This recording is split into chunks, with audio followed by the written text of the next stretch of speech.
God, I wish you could just listen to music while recording. Okay, this is gonna be a quick one. I've been studying a lot about how to be vulnerable. It's a lot more difficult than expected, and of course it's gonna be difficult, right? Because they're like, who would have said being alive was easy, without all of these commotions? For one, I really should have started with something, but I just want to record right now. I really feel the need to say my voice to be heard by someone. And I know I'm not alone because the way people rallied behind, I mean, I guess it's a crazy topic, but the way people rallied behind Soran Mondami, sorry, I haven't searched up his name, and I will have to be better than this.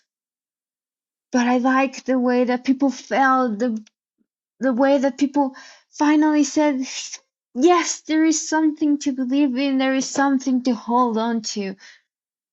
This is not a wrong feeling. Of course, we feel passionate, we want to be alive, and in a system that welcomes us too. We don't want that loneliness to spread and to be told, oh, I'm sorry, you're just a bit too weird for the system to be held by. Even though I'm fairly average myself, because of the ways I've been born, many times I felt myself be failed by the system, and it doesn't matter how good I am at working it or how much I follow the rules, still I find myself in conflict because, oh, I'm sorry, you're just a bit too different. The way we standardized it means that there's no room for you. And it brings me to tears. It can bring anyone to tears, really. It makes us feel lonely. It makes us feel alone. And we already feel alone enough. I mean, the human experience is already bizarre and strangely passionate.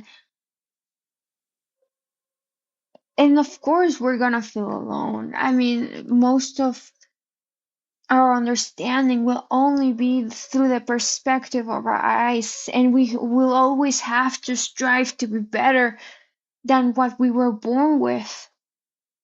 Because to be with others means to be more than ourselves. Of course, we have the freedom to choose to be whatever, whichever we want to be, because we have us. I mean, the individual that is us, that is me, so to speak. I can always decide, yes, I want to be the most famous superhero alive. No, you would say, well, there's no superpowers, but it doesn't matter. Because when I'm with myself, I can always be whoever I want to be, and there's nothing stopping me. And it is through our yearning to be with others, not only that, to find a common ground, to find meaning of what other defines us, that then we think it is meaningful. Me saying by myself, yes, I am the best person alive is not enough. I need people to tell me, yes, it is true. You are the best. You are loved. You are what we hope for. So it is an interesting paradox to live by, right? To be told that yes, you yourself can pull yourself by the bootstraps while ignoring the reality that we yearn, we crave for that connection that says, you, I see you for who you are, and I think you're enough. I think you are beautiful. I think you are special. Even though we could be whatever we want to be, we choose to be defined by what other tells us. It doesn't matter how young we are, how old we are, as long as we don't grow up from this perspective, we will always be defined. Rather, we will always choose to be defined by how others see us. And this is not a bad thing. Again, this is a common yearning. We scribe stories based on these perceptions. We define characteristics is based on what we live in, and we say, yes, of course, this is natural. It is to be expected. This is how trauma is born. This is how relationships are born. This is how we form bonds. It is so normal. It is so natural. And I think to be told, no, you have to be by yourself. You are the only one who can define who you want to be. While this is a reality, it is wholly naive of the passion that moves us. Just, and the proof we have is politics.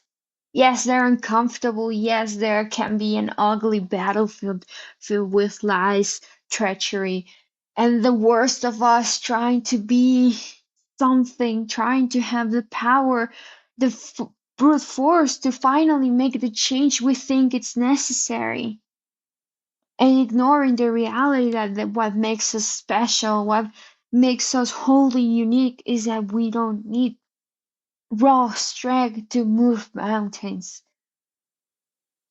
We just need a plan. We just need perseverance. We just need hope. And the passion that says, yeah, totally, I can explode a mountain if I have enough dynamite. Without considering that, holy shit, it may take like a few 30 years for the whole mountain to be exploded, but hey, it can happen. We can make it happen.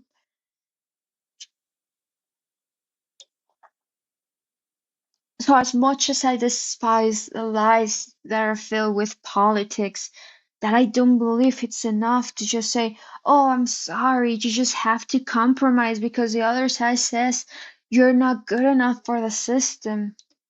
I think it's important that we remember that yes, although politics have shown to bring the worst of us, that does not mean it has to stay that way.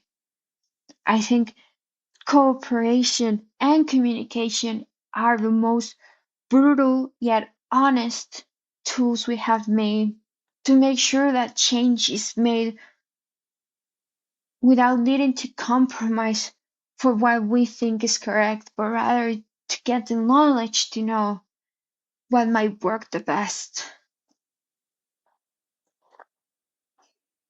So basically saying, I'm really happy that Soren won because not only that, that so many people, so many young people that I know celebrated the win.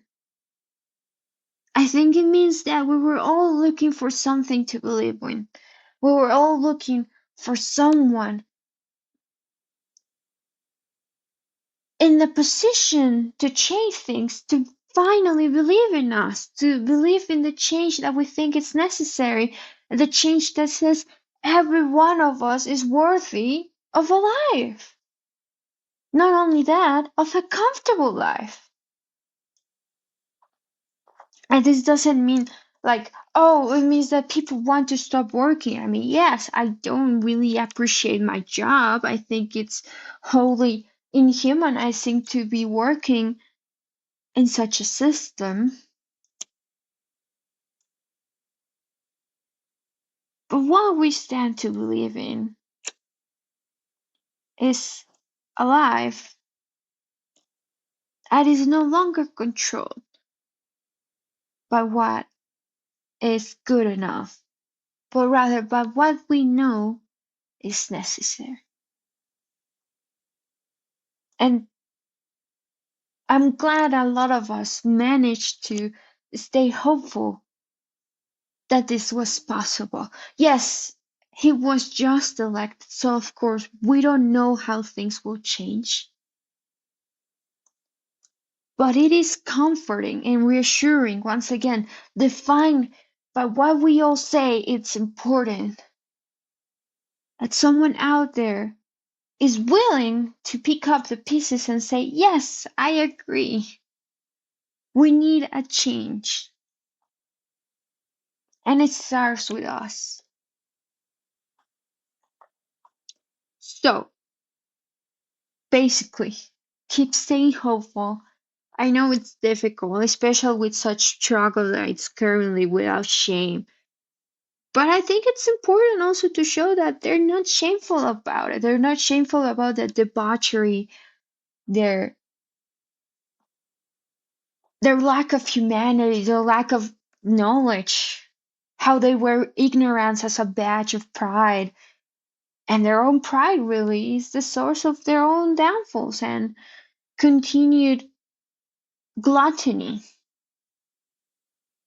It's important that they show that they're not shameful of this inhumanity. So that we remember that it's important for us to not be shameful, to stand for humanity, to stand for basic kindness, basic support, love. Defend life not as an act of hatred or anger or vengeance, but as an act of love. The love that we know people can harbor and be filled by. Okay, bye.